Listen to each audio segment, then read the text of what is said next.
Finally इतने time से जो फाइट चल रही थी उसका आउटकम आ चुका है and Sukuna has lost to Yuji. नहीं, झूठ बोल रहा है।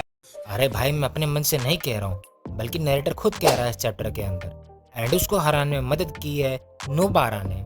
जी हाँ, शी इज बैक। और साथ ही में जो लास्ट चैप्टर में जो फिंगर अपीयर हुआ था वो किसका है, इसके बारे में भी हमें पता चल चुका है। सो वीडियो बहुत इंटरेस्टिंग होने वाली है, तो कहीं जाइएगा नहीं। चैप्टर शुरू होता है विद फ्लैशबैक, जहां हम देखते हैं यूटा और गोजो को अपनी बॉडी स्विच ट्रेनिंग के दौरान।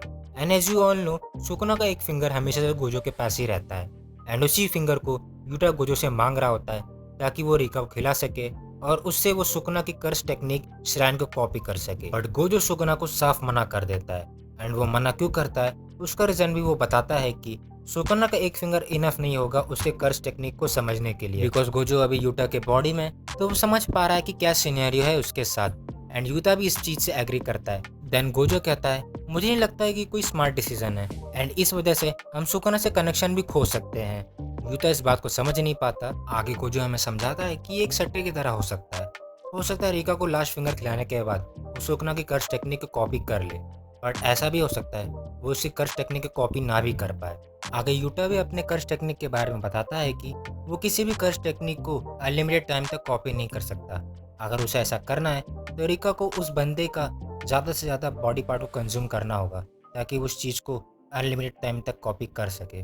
बट इसमें भी एक कैच है। यहाँ पर एक एग्जांपल मिलता है कि अगर रिका को गोजो का एक हाथ खिला दिया जाए तो यूटा उसकी लिमिटलेस को कॉपी कर पाएगा। एंड इफ गोजो ने उसके हाथ को रीजनरेट कर लिया रिवर्स कर्स टेक्निक की मदद से, तो यूटा जो टेक्निक कॉपी कर पा रहा था वो बंद हो जाएगी। अब आगे मेई पूछती है कि यूटा को पता है कि सुकुना और यूजी एक दूसरे से कनेक्टेड है। इवन इफ यूजी सुकुना की कर्स टेक्निक को यूज नहीं कर सकता, बट स्टिल वो उसके बॉडी में प्रेजेंट तो है।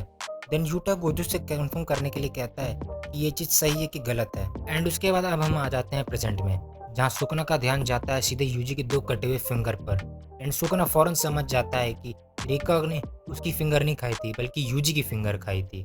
एंड देन उसके बाद हमें दिखाया जाता है उसी जगह को जहाँ पर सुकुना की लास्ट फिंगर सील्ड होती है। एंड वहाँ पे प्रेजेंट होते हैं उता हेमे और वो बुढ़ा। एंड दोनों बात कर रहे होते हैं कि इस फिंगर को ना ही फिजिकल अटैक ना ही जुजुत्सु अटैक से डिस्ट्रॉय किया जा सकता है, बट शायद उसका अटैक इस पे वर्क करे। एंड वो लोग बात कर रहे होते हैं नोबारा की। And yes, she is officially back. I don't know how, but आ गई है यार। एंड आती ही वो सीधे अपने निडल से उसके ऊपर हिट करती है। एंड दूसरी तरफ सुकुना की आत्मा तड़प जाती है। एंड सुकुना रियलाइज कर लेता है कि ये काम नोबारा का ही है। एंड यूजी भी रियलाइज कर लेता है। एंड यूजी उसका फायदा उठाकर उसके ऊपर डिसमेंटल यूज करने लगता है।